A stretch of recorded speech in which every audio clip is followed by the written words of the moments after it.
আসসালামু আলাইকুম ওয়া রাহমাতুল্লাহি ওয়া বারাকাতুহু। সবাই কেমন আছেন?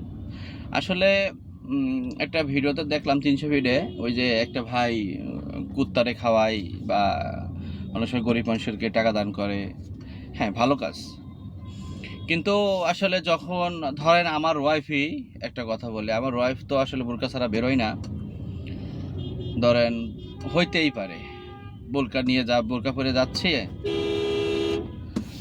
পরে যাচ্ছে, কথার কথা মোটরসাইকেলে যাচ্ছে বোরকা পরে, বোরকা পেছন দিয়ে একটু পাড়া দেখা যাচ্ছে। এখন বিষয়টা হলো এটা তো আসলে অনাকাঙ্ক্ষিত।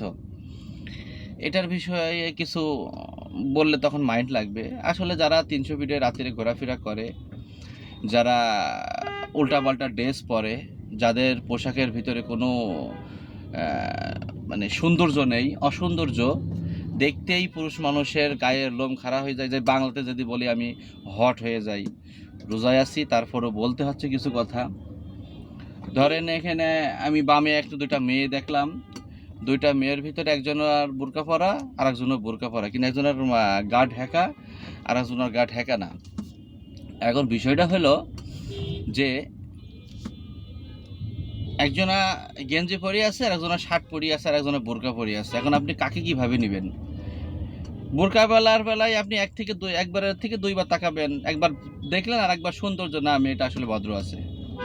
আর যে গেঞ্জি পরা তার আপনি প্রথমে দেখলেন আয় শালা সেই তো, আর একবার দেখলেন যে আরে বাবা এত তো সব কিছু বোঝা আছে, আর একবার দেখলেন তো ভিতরে কি পড়েছে এটা দেখি কালারটা কি।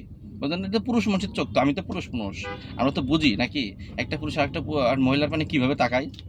এখন বিষয় হলো কেউ বলে ওর মিয়া আপনার চোখের নজর খারাপ।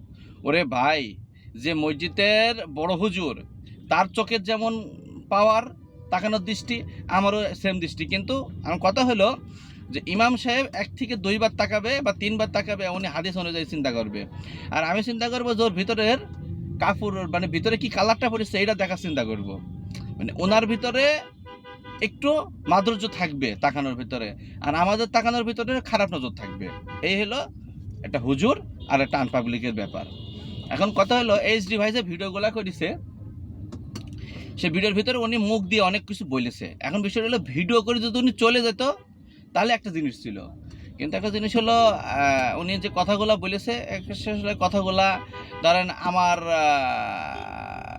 আমার বোনের মেয়ে এইভাবে চলাফেরা করে। এখন বিষয়টা হলো তার ভিডিওতে আমি দেখলাম সে কিছু খারাপ মন্তব্য করলো, তা না আমার একটু মাইন্ডে লাগতেই পারে। এখন বিষয়টা হলো খারাপ ড্রেস যে পরবে আপনি তার বিরুদ্ধে ভিডিও করবেন, তা বিষয়টা এমন না।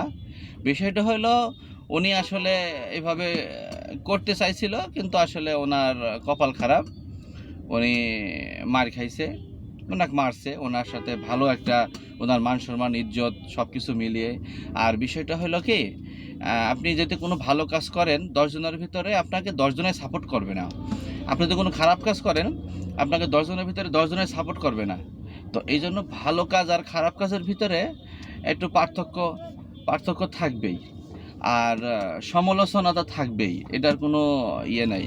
সমালোচনা না থাকলে তো হবে না। সমালোচনা তো পাবলিক করবেই, এটা আপনাকে বুঝতে হবে, সবাইকে বুঝতে হবে যে মানুষ সমালোচনা মানে মন্তব্য করা পাবলিক, ঠিক আছে। আর আমরা হলো এই যে বিভিন্ন মেয়েরা যে পোশাকগুলো পরে আপনি যদি কিছু বলতে চান তো মাইন্ড করবে, আবার বেশিরভাগ মেয়েদেরকে শরীরে ওড়না থাকে না। আমি তো এই যে বলতেছি আর দেখা যাচ্ছে এখানে এসে বলবে যে ধর মিয়া আপনি মেয়েদের সম্পর্কে উল্টাপাল্টা কথা বলছেন, এইটা ওইটা আছে, বহুত পাবলিক আছে। তো এখন বিষয় হলো রে বোন, কলা ছিলে দিলি কেউই খাইতে চায় না। কলাটা যতটুকু কানিতে থাকবে, সুন্দর থাকবে, দেখতে ভালো লাগবে, মানুষ তত খাইতে চাবে, ঠিক আছে, মানে তত দাম দিয়ে কিনবে। তো ওই জন্য বোরকা একটা মেয়েদের হলো সৌন্দর্য। আর যে মেয়েটা হলো বোরকার বাইরে থাকবে তার ভিতরে সৌন্দর্য নেই, সবাই উপর খাইতে চাবে, যেমন মাছি মশা, তারপরে এই ঘুঘরু পোকা। দেখবেন কলা রেখে দিলে কলার উপর একটা ছোট ছোট ছোট ছোট পোকা ঘুরঘুর করে। ওরকম বহুত নুচ্চা বেটারা আছে, বহুত পুরুষ আছে যারা আপনাকে খাওয়ার জন্য গুড়গুড় করবে। বিষয়টা বোঝার চেষ্টা করবেন।